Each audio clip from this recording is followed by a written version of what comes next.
Chapter 1. Shadows in the Night, Berlin, 2025. The city pulses with life, but beneath the surface, a darker world thrives.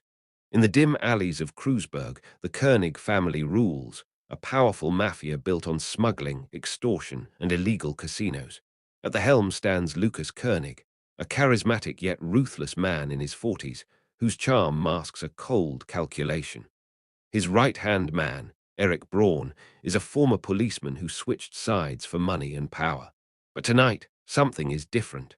A new player has emerged in the city, and rumors of a rival group from Hamburg spread like wildfire. Lukas sits in his office on the upper floor of Der Schwarz Adler, an exclusive casino serving as the family's headquarters.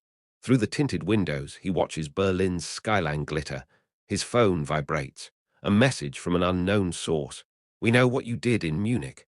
Meet us by the Spree tomorrow midnight. Come alone." Lukas frowns. Munich was a mistake, a job that went wrong 5 years ago. Someone has dug into his past, and it makes him uneasy. Meanwhile, in a cramped apartment in Neukölln, Anna Müller plans her next move. She is a young journalist with a nose for trouble. After receiving an anonymous tip about the König family's activities, she has begun digging deeper. Her editor warns her, "You're playing with fire, Anna." But she can't stop. She has found a connection between König and a series of disappearances in Berlin, and she is determined to uncover the truth. In her notes, one name keeps appearing: Eric Braun. Elsewhere, in an abandoned warehouse in Lichtenberg, a group of newcomers gathers. They call themselves Die Wolf, a criminal organization from Hamburg led by the enigmatic Victor Stahl. Victor is a man of few words but great ambition. He has his eyes on Berlin's underworld and intends to take over the König family's territory. His plan is simple but brutal: strike at Lukas's weakest point, his loyalty to his family. As night falls over Berlin, the pieces begin to move on the chessboard. Lukas, Anna, and Victor are all unaware of how their paths will soon cross, and how their decisions will shake the city's underworld to its core. Chapter 2. The Meeting by the Spree Midnight. The Spree glimmers under the moonlight, and Lukas stands alone by an abandoned pier. He has a pistol hidden under his coat, but he knows a meeting like this requires discretion. He left his bodyguards at home, but his instincts are on edge. A figure steps out of the shadows, Victor Stahl. His cold, grey eyes meet Lukas's without blinking. "You have something I want," says Victor, his voice calm but threatening. "Berlin is too small for both of us." Lukas laughs, but it's a harsh, humorless sound. "You're new here, Stahl. You have no idea what you're getting into." Victor smiles faintly. "I know enough. Munich, for example. A truck full of weapons that disappeared. 10 dead. And your name on every bullet." Lukas's face hardens. He realizes Victor isn't just an upstart. He's an enemy with information that could destroy him. But before he can respond, the sound of sirens echoes in the distance. Someone has tipped off the police. Lukas swears and disappears into the night, while Victor remains, watching as the blue lights approach. Meanwhile, Anna has sneaked into Der Schwarz Adler. Using a stolen key from a bribed employee, she searches for evidence in Lukas's office. She finds a locked box under the desk and pries it open with a hairpin. Inside are documents linking the König family to weapons and drug smuggling, but also something unexpected: a photo of Eric Braun in a police uniform dated just a few years back. Anna realizes Eric is the key to exposing everything, but she isn't alone. One of Lukas's men, Karl, has spotted her on the surveillance cameras. He sneaks after her as she leaves the casino, and Anna realizes too late that she is being followed. She runs through Kreuzberg streets, her heart pounding, and hides in a dark alley. Karl passes by without seeing her, but Anna knows she isn't safe. She must find someone she can trust. But who? Chapter 3. The Price of Betrayal. Lukas is furious when he returns to the casino and learns of the break-in. He immediately suspects Victor is behind it, but Eric tries to calm him.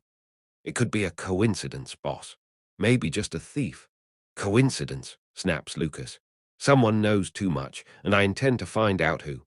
Meanwhile, Anna meets an old friend, Max, a hacker specializing in cracking encrypted files. She gives him the documents she stole and asks him to analyze them. Max is hesitant. He knows how dangerous the König family is, but Anna's determination convinces him. After a few hours, he returns with shocking news. The documents reveal that Eric Braun wasn't just a corrupt cop, but still has contacts within the police. He has sold information about the König family's enemies to the highest bidder, including Die Wolf.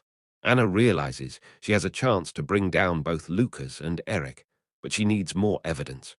She decides to contact one of Eric's former colleagues in the police, Commissioner Lena Fisher. Lena is a veteran who has long suspected a leak within the force, and she agrees to meet. But the meeting is risky. If Eric finds out Anna is digging into his past, her life is in danger. At the same time, Victor makes his next move. He sends his men to ambush one of Lucas's smuggling routes on the outskirts of Berlin. The cargo, worth millions of euros, is destroyed, and two of Lucas's men are killed in the attack.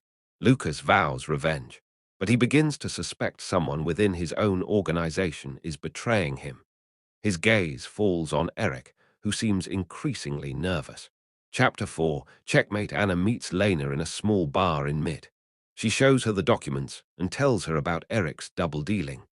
Lena is skeptical, but promises to investigate. But before they can finish their conversation, two of Victor's men storm into the bar.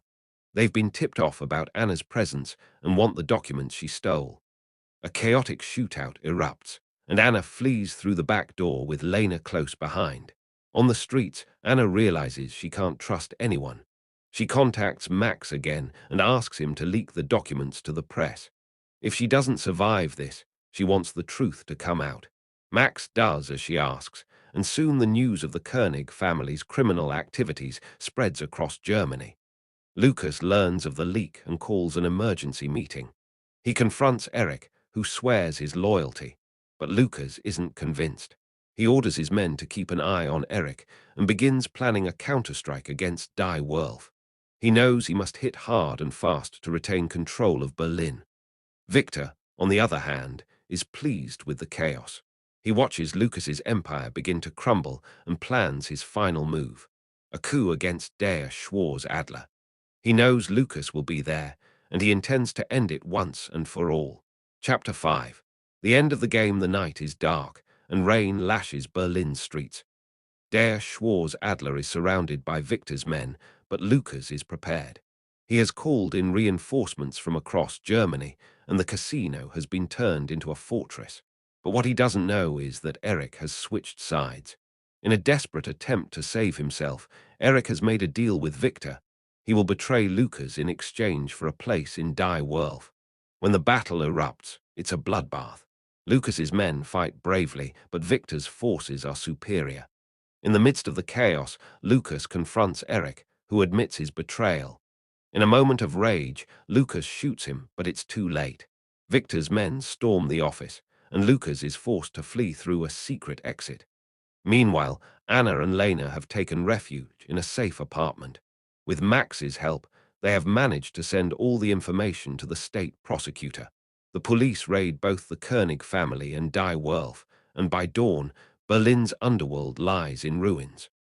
Lukas is captured as he tries to escape the city, and Victor vanishes without a trace, perhaps to rebuild his empire elsewhere.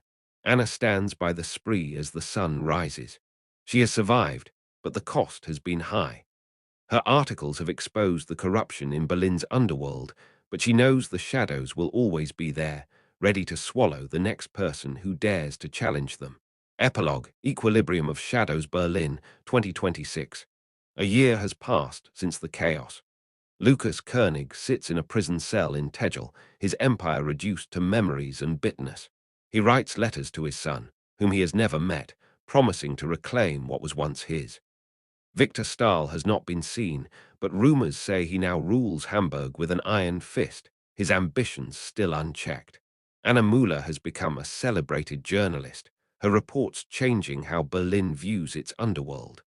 But she sleeps with one eye open, aware that her name is on a list somewhere. Lena Fischer has been promoted to head of Berlin's anti-corruption unit, but she knows the fight against the shadows is far from over. In a small apartment in Neukölln, Max listens to the radio as his name is mentioned in a news broadcast about a new leak. He smiles faintly, but his fingers tremble as he turns off the device. Berlin breathes again, but the shadows wait patiently in the corners, ready to grow anew.